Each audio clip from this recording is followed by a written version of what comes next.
Deborah Langer from Data Source Consulting. Welcome everyone to Data Source Consulting and our educational webinar series. This is part 3 of our MDM series. The first part was MDM Essentials. Part 2 was Reference Data Management in MDM.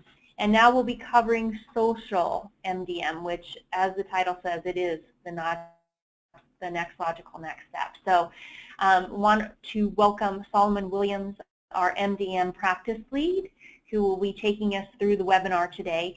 It's about 40 minutes in length, and then we've saved some time for Q&A. And just so that you have the logistics, on the right-hand side is a question box that you'll see on your GoToWebinar. We've got everyone muted so that everyone can hear Solomon clearly. And so when you do have questions, you can type those in at any time during the webinar. You don't have to wait till the end. So feel free to leverage that question box. And I say this every time, but I truly believe it, that I think that the interaction that takes place and the questions that you ask are where we really get to some of the good stuff. Those are questions that a lot of others may have as well. So please make this interactive, make it valuable to you, and participate. Next slide, please. Like I said, welcome Solomon Williams, our MDM practice lead, and again, myself, Deborah Langer, Vice President of Sales and a partner here at Data Source Consulting. Wanted to quickly open up, giving you a high-level perspective of Data Source Consulting, who we are and what we do, and how do we even know about MDM.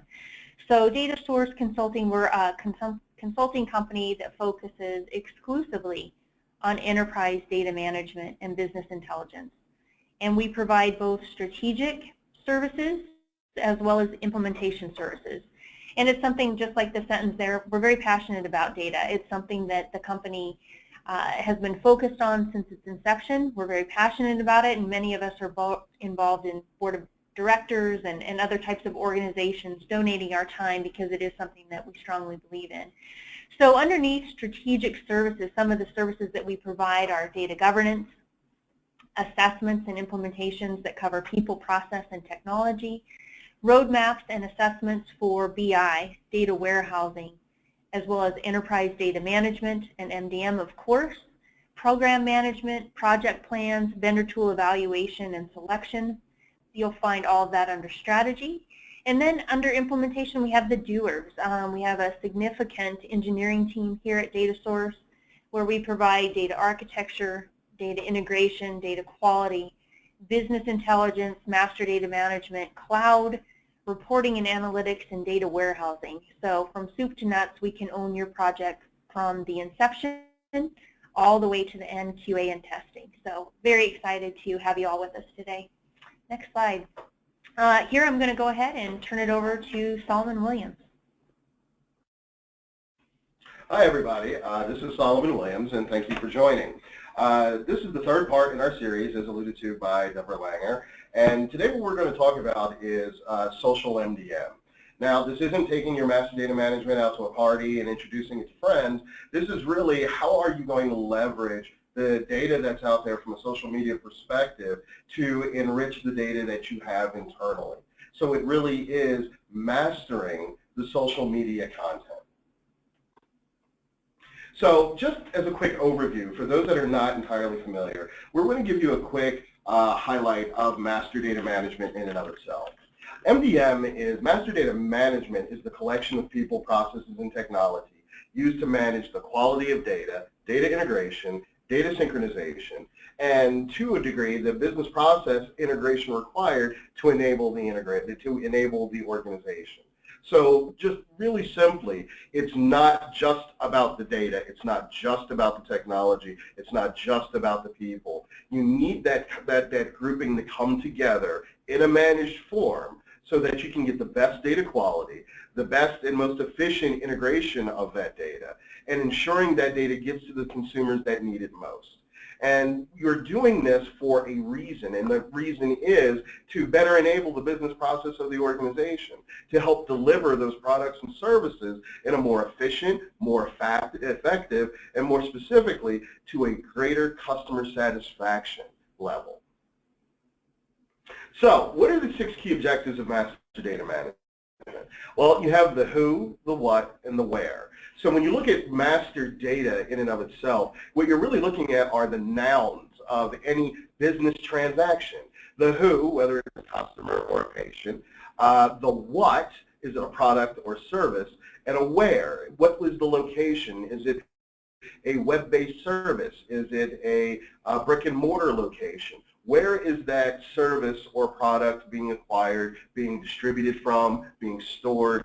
And those are the nouns, if you will, the who, the what, the where of a transaction.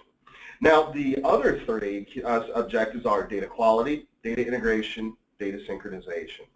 If you think about any business or any type of service, who is taking part of that product and service, what was the product and or service, and where are the information that really is key to the organization. And ensuring the quality of that data, knowing who the patient and or customer is, ensuring that data is integrated in a way that's most efficient, that leverages a single golden best available record for that data, and then ensuring that data is then leveraged, it's consumed. It doesn't do any value to have this wonderful best available record in a repository where nobody's consuming it. The true value is ensuring that that high quality, fully integrated data is shared and distributed throughout the organization. So when you're framing master data management, those are really the 6 objectives that you want to ensure that you can deliver. So how does master data management work, really? At a high level, and we want to demystify it to a great degree, you have source systems on the left. Now, as you're pulling the various who, what, and where data from those source systems, there are numerous MDM processes that affect that data. First thing is cleansing that data, removing the noise, removing the additional characters, standardizing that data, and then matching, removing duplicates, getting rid of suspect records, getting rid of orphans, getting rid of data values that are improperly stored or improperly formatted. And what I mean by that is, social security numbers. There aren't 12-digit social security numbers, so one rule might be we want a 9-digit social security number. We want to remove the hyphens. A first name has to be longer than 2 characters. Those are the types of things that you can do from a cleansing and then matching of those records. And then what happens is it's consolidated. That data is then consolidated from these multiple sources into a single best available record. Now, that data is then grouped into domains. And those domains are just logical groupings of that related data. And from a healthcare perspective, you may have a patient master, provider master, employee, vendor, location, contract, and or pricing. And those data domains are just an easier way to group it and provide management and oversight of that data so that a data owner or a group of data owners can apply the appropriate level of governance, metadata management, and data lineage. What you see on the right is that integration to the data consumers, how you're going to consume that data. Again, master data management has the best value, and you've achieved the best value proposition when that data is consumed and leveraged. So reporting and analytics environments, or if it's line of business systems like billing, claims, risk management, that data needs to flow through. So what you see in this slide is that ability of the data quality, the data integration, and the data synchronization. Those are the 3 right-hand side of the 6 objectives of master data management. So let's talk about traditional master data management. Traditional MDM provides a holistic view of the best available record of those core data elements in an organization. And those domains can be defined based on your service. It's not just customer, product, location. It could be, again, pricing. It could be a reconciliation engine. It could be contracts management. It could be claims engines and claims engines processing. It really depends on what are your line of business needs and what are the nouns of that line of business function that can be a master data domain. And where does that data come from? That data comes from different systems throughout your organization. It's extracted, standardized, cleansed, and organized and prepared for publishing. The best available record is the organization's best view of the customer. It is by far not a complete view. And we'd like to think that, oh, we have a complete view of the customer, but that's just this organization's interaction with that customer. There is a significant amount of information that we don't know about that customer that exists outside of an organization's four walls. So with that in mind, it's at best a 25% view. 360 degrees is not yet attainable. However, as the Internet of Things develops and grows further and the interconnectivity of various devices, I do believe that we'll get there. But right now, it's really about a 25% view. However, you can get better than 25%. So at this point, I want to transition to the social media side. We talked about what master data management is at a high level. We talked about how it works, what the objectives of MDM are, and where that data comes from, and what the objective and what the value of traditional MDM provides. Now what we want to talk about is really the social media component of this. So what can social media provide? The social media can provide a view of the customer, their interactions, and their relationships outside of the organization. And that's where a significant amount of value lies. When we want to understand, well, who is the customer? Who is the patient? What are their interests? Where do they spend a lot of time? Where do they spend a lot of their discretionary funds? Where are their relationships? Who are their circles of influence? Now we can begin to reach outside of that, outside of our organization, to find that information. We can find out what the customer likes and what they dislike. We can understand their relationships to other customers that might belong to this organization, and we may find out that, oh, you know what, they're actually related to other accounts that we're already householding. So it gives you the capability of defining new relationships, and where you define new relationships, you can define different insights. It also gives you insight to other products and services purchased from other organizations. So what are the competitor products that this particular customer is interested in?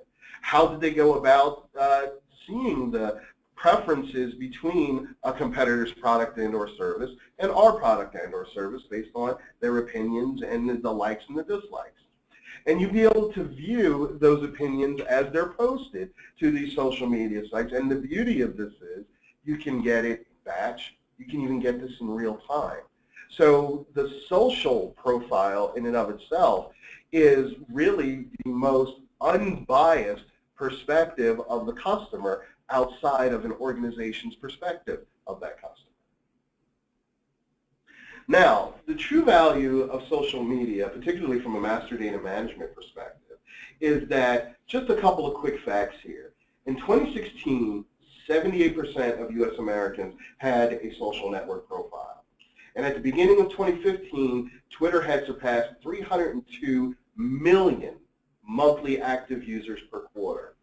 So if you look at those numbers and you spread that across business organizations, business vendors, and what have you, a huge percentage of those social media profiles are more than likely already your customers or already receiving products and services.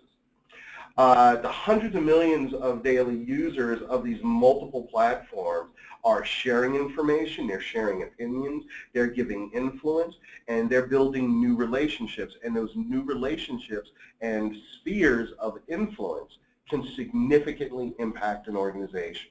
If you think about brand marketing, if you think about brand management, if you think about how an opinion, one single opinion, can be able to be shared across multiple circles, you can begin to understand the level of influence certain customers may have. And it may give a different view of how you're going to segment customers. Wherein traditionally we may have high value customers or high net worth customers that get, or customers that have belonged to an organization from a loyalty perspective may get preferential treatment. But you may have a customer who's just joined your organization as a loyalty member or as a customer, but their sphere of influence is quite significant. which may mean that that would require a different level of engagement with that customer. Also with the social media profile, it gives you a more intimate conversation with the client. You can give the client a better sense of satisfaction and engagement by having a better understanding of who they are instead of solely what their interaction is with your organization.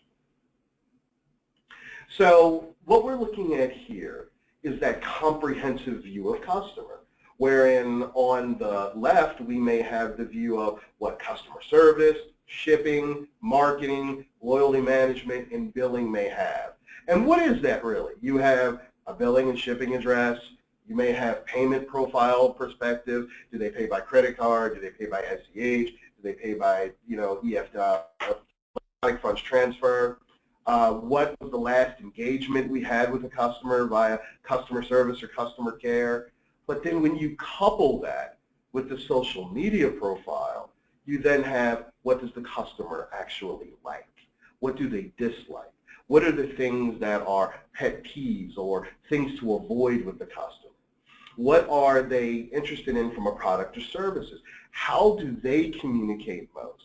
By looking at the Twitter feeds, by understanding their Pinterest profile, by understanding their social network on a Facebook or a Facebook platform, or a platform similar to Facebook, you can better understand what their sphere of influence is, what their interests are, and what their, to a great degree, what a lot of their buying profile, shopping profile, and services profiles look like. So when you look at social MDM is really the mastering of that social media identity and integrating that data with the organization's data in such a way that you have a much more comprehensive view of the customer. And I still say that no, this still isn't a 360-degree view, but it's much more accurate, and it gives you a much greater sense than the, I would estimate, around 25% view that we have solely engaged with the customer or patient, as it were, that are engaged with the organization. And it's a higher percentage of their actual identity than the organization can provide alone.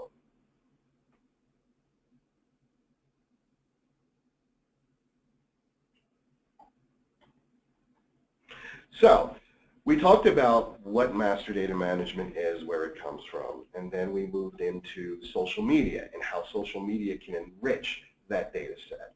Now what we would like to talk about is, now how do you go after that data? How do you actually acquire that data? Because there are some do's and don'ts here, and we just want to, at a high level, give an understanding or a sense of direction on how you approach it. So, mastering the social media identity. What should you do? Be pragmatic. Do you already have a social media presence? If you do not, it's something that you would want to consider. Organizations today, in order to remain competitive with the changing demographics in America, need to recognize that baby boomers, millennials, traditionalists, they all engage products and services differently. And millennials and the group that's coming up behind them, the digital natives, are growing up with mobile platforms and mobile devices as part of how they communicate. They don't know any other way, and are much more comfortable communicating in that sense. So if you don't have a social media presence, that's something that really needs to be considered as the most significant step in this strategy. Is the social media presence architected to attract the customer base we're targeting? There are literally thousands of social media outlets and platforms that are out there. Which are the platforms that, identify which platforms are most significant to your line of business, to the group that you want to target, and the services and products that you're offering. You don't need to go full spread and try to hit all social media outlets. It's critical to understand which ones are best suited to your business and organization. And if you do have a social media presence, are you encouraging customers to like or follow you on social media? Because what you want to do is you want to begin to foster that engagement. And that by asking them to like or follow, you can then get a sense of that initial group that you're going to target for social media interaction. You want to be proactive. So if you are encouraging your customers and service recipients to like and or follow you on social media, engage with them. Don't leave it just as a fallow or empty ground. Engage with them. You can send updates, you can send statuses, you can send hellos, you can send nudges, if you will, just to engage with the customer. You can send them survey information, and you can gamify it, you can monetize it with rewards to make sure that that engagement stays regular. And lastly, have we made efforts to collect social media preferences at the channel touchpoints, whether that's through customer service or customer care, the IVR, the web, physical locations? Engage to capture that customer's information and engage to gather what is their preferred preference of communication. Just because an individual may have a Twitter account, a Facebook account, a Kik account, what is the actual preferred method that they'd like to, do they like to be texted? Do they like to receive links? Do they like to receive little notifications? Find out how each customer likes to be engaged. That way you can shape your communication strategy. Now let's talk about what not to do. As I mentioned, there are literally hundreds of social media platforms and apps. They are literally spinning up in different ways all the time. Not all social media data is valuable. There are petabytes, and there are petabytes by a factor of 10 that are available out there from a social media perspective. So do you want to capture it all? Absolutely not. You want to find out what the most valuable data is to you and build a strategy around capturing it. Casting a wide net in hopes of capturing data is dangerous because you're going to flood your environment with this data. And bear in mind, this is dirty data. This is data that is freehand typed. It's full of errors. It's full of mistakes. It's full of shorthand. There's just not a lot of value in just casting a wide net. Lastly, don't jump just headfirst on the social media bandwagon. Again, be strategic. Understand the value of the data to your organization. Understand how you're going to leverage that data, and then you can determine what platform and what data elements you actually want to capture. So how do you identify the social media? Again, there are numerous data that are out there. There are numerous products and platforms that are out there from a social media perspective. What you really want to understand is what is the type of information that is available from social media. So you can have products, family, friends, opinions, subscriptions, locations, what are their hangouts, where are their check-ins, where are they engaging in certain events or activities, what are they doing from a product comparison perspective, how-to guides that they're looking at, product comparisons with regard to ratings and capabilities. By understanding what information is out there, you can then make a determination on what data is valuable to us. Understand the frequency of the data that you want to capture. Does it have to be real time? Can it be scheduled batch? Can it be batch at the end of the evening? How are you going to use that data? If you're doing customer satisfaction engagement, or if you have a customer satisfaction engagement strategy, where you want to understand what is the perspective of the client.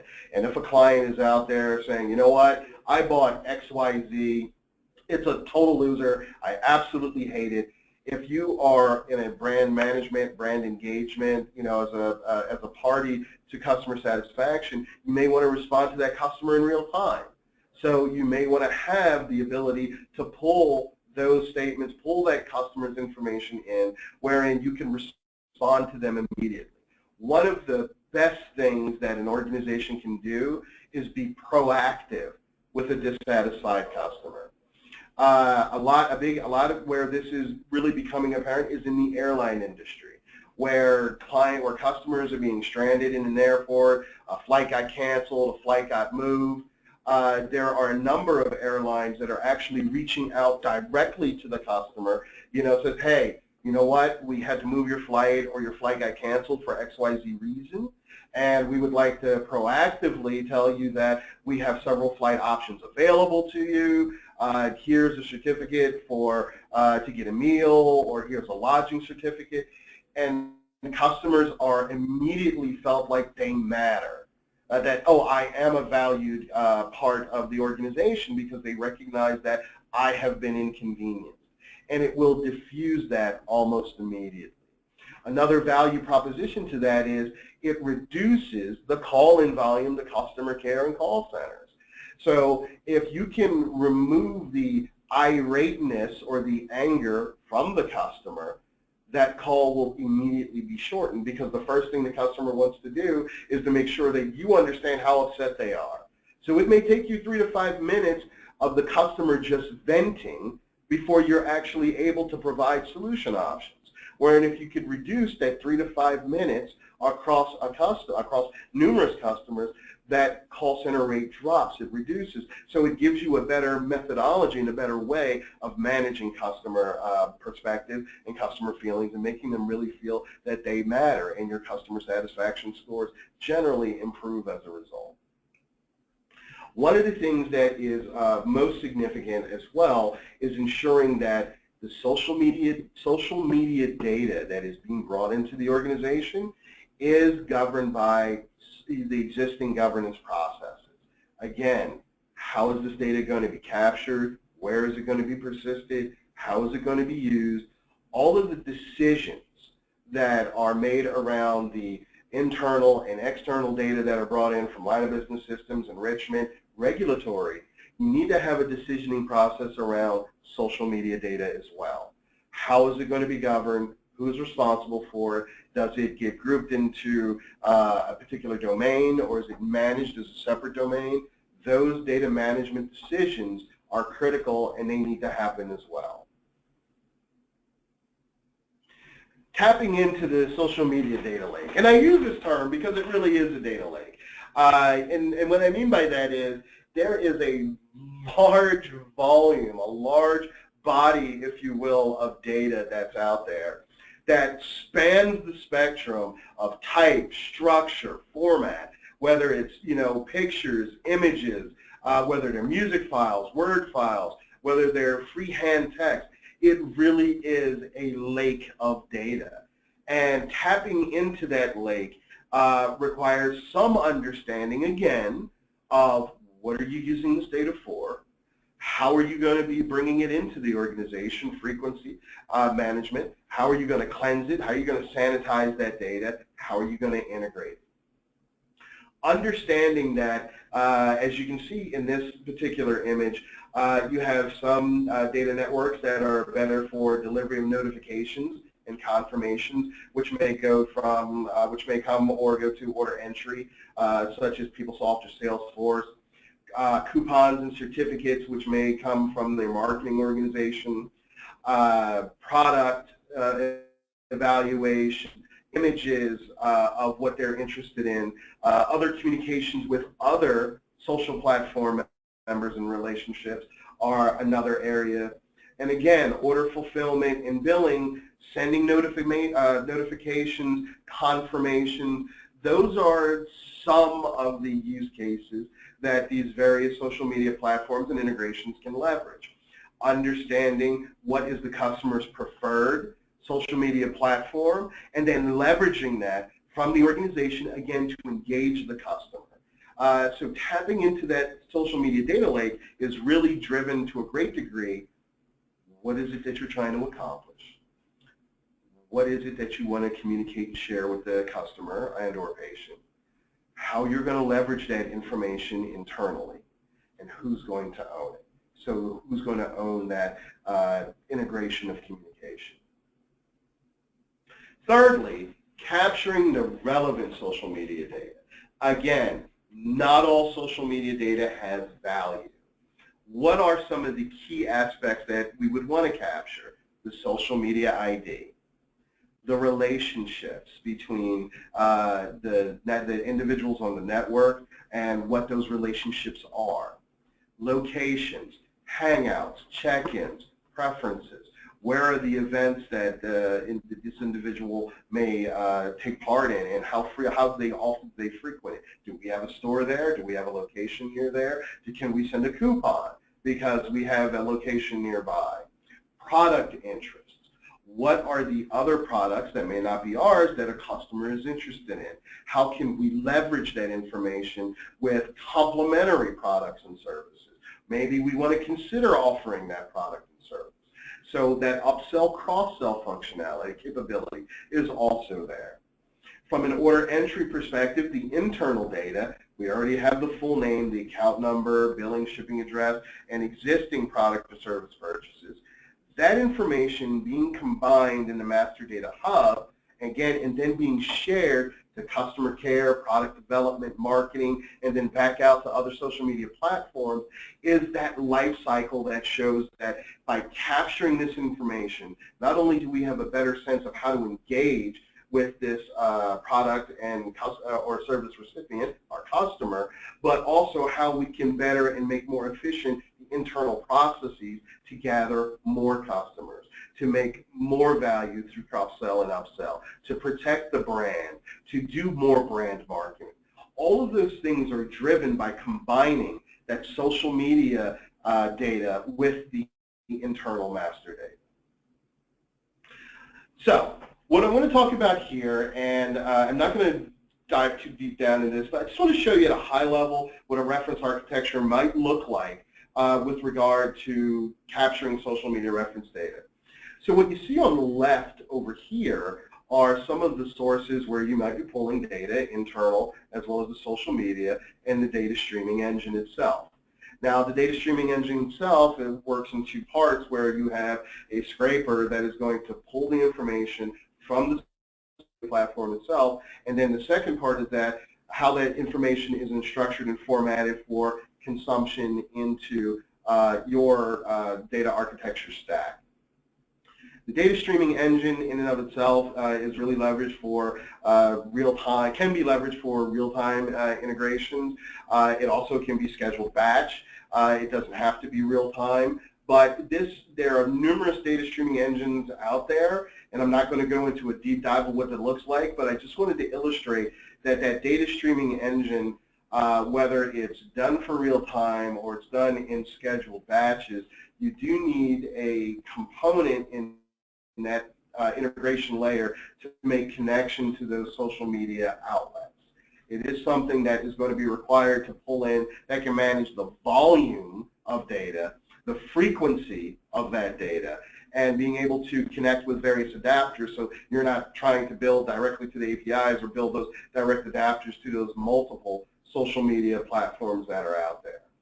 And then as you can see, as you pull this in to your primary domains, whether it's party, product, or location, then you have your reference data, which could be around pricing or OEM or consolidation areas, risk models, reconciliations, and various limits.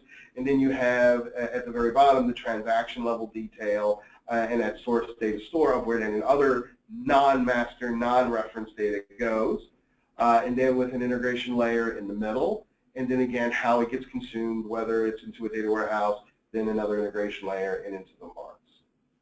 Another option to that is where this one is specifically speaking to customer satisfaction, brand protection, brand marketing, where this is done in real time, and you have relatively the same architecture, but what you'll note is the customer experience, risk management, product management, and compliance component, lines of business stewards are put in place here, because that way they can engage directly with the client in an immediate perspective. So if a client dissatisfaction event is reported or processed, you have the ability to reach right back to the client, because you can build those integrations into dashboards or into text or even emails to make them aware that we need to address this matter immediately.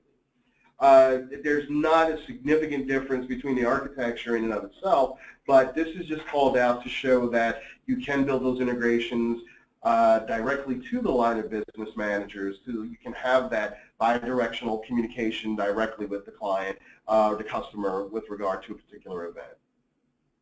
That really wraps up our social MDM overview.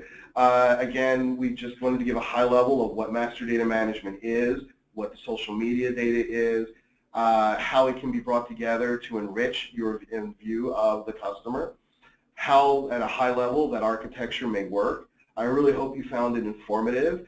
This is the third part in our master data management series. And I really hope the takeaway from this is that the social media data that's out there isn't frightening, and it can be managed, it can be tamed, and if you do that, you will absolutely increase the value proposition to your organization. Great. Thanks, Solomon. This is Mike Latito. I'm a sales director with Data Source Consulting, manage the Midwest region. And as Deborah mentioned at the beginning, please go ahead and submit your questions via the question box on the right-hand side. Actually, we're starting to get a couple of questions in, but real quick, Solomon, I have a question for you. You mentioned ID matching. Is there a streaming engine that'll actually do that perform that ID matching? No, it's a good question. Thanks, Mike. Yeah, so when you're looking at streaming engines, there are a number of streaming engines out there on the market that are in various stages of beta and even in production. But the matching capabilities that they have are not really that advanced. And because of that, you'll find that they're very loosely matched because a lot of folks out there, they don't use their full name as their social media handle or social media ID. So how do I get, at race car to be, John Doe, as it were? So they really don't work well, and that is a core critical aspect of tying the two identities together, the social media identity as well as your internal MDM identity. And what I advise our clients and customers do, just ask, what is your social media identity? If you would like for us to, to communicate via Twitter or via Facebook, ask about it. What is it? It is the safest, most pragmatic way to get that information. Great. So another question that just came in. What about privacy requirements that need to be addressed with regard to getting access to social media accounts? Okay, no, that's another good question. So this is the thing that I think a lot of people have to bear in mind. Anything you post on social media in the public profile is in the domain and is accessible. If you mark it private, then it's private, but if it's marked public, it's out there for anyone to access. Most of the social media platforms out there, Twitter, Facebook, what have you, they actually publish an API that you can connect to actually get information from the platform. And if you have the user ID, the handle social media ID as it were, you can connect directly to that profile and pull that information. That being said, there are from a communication, so that's inbound, that's pulling information inbound. Information going outbound from an organization to a recipient, whether it's an organization or a business, generally they need to have an opt-in preferences.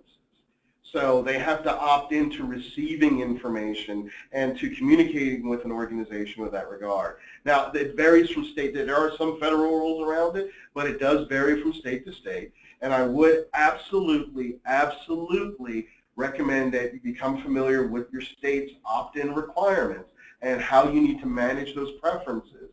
Because in a lot of states, those preferences need to be managed right alongside the data profile. Great. So this is actually a similar question to the privacy question, but what information can be sent via social media integration to the customer or individual? So it varies by industry, but what we're seeing in healthcare is appointment confirmations, appointment notifications, retail organizations send payment confirmations or payment notices that, hey, your bill has just been generated. In financial services, you'll see various notifications that, hey, a communication has been prepared for you. Please log in to, www.bank.com or check your email for confidential communication. It does vary by industry. Obviously, you know, you have HIPAA in healthcare, you have Financial Services Confidentiality Act. So there's a lot of different things, but a lot of coupons, notifications, updates, confirmations, a lot of that's the bulk of a lot of information that we see. Great. So another question that came in, we talk in the presentation alludes to analyzing social media data, and where in the process does DataSource suggest that the actual data analysis be? So when you're looking at data analysis, and I'll answer both ways in the way I hear the question. I hear gaining analytics from the social media data. I also hear doing analysis on the social media data in that question.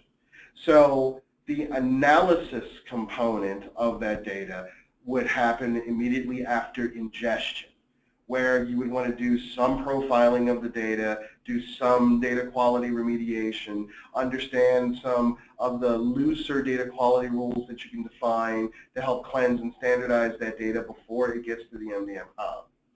The other part that I hear is how do you do analytics on that social media data? And the analytics component would be done after ingestion once it's persisted. You can do that via a BI tool, I think, that would connect directly to the repository storing that social media data, not necessarily in the data warehouse, certainly not in the MDM hub, but you can create a persistence layer for that social media data where you can run analytics on it directly. Okay. So another sort of follow-on question that came in, the data analysis, the data collection, is that real-time? And it said, it talks about social media is unstructured data, so how is the data integrated in a relational database? Okay. So can it be real-time streaming? Yes, it can.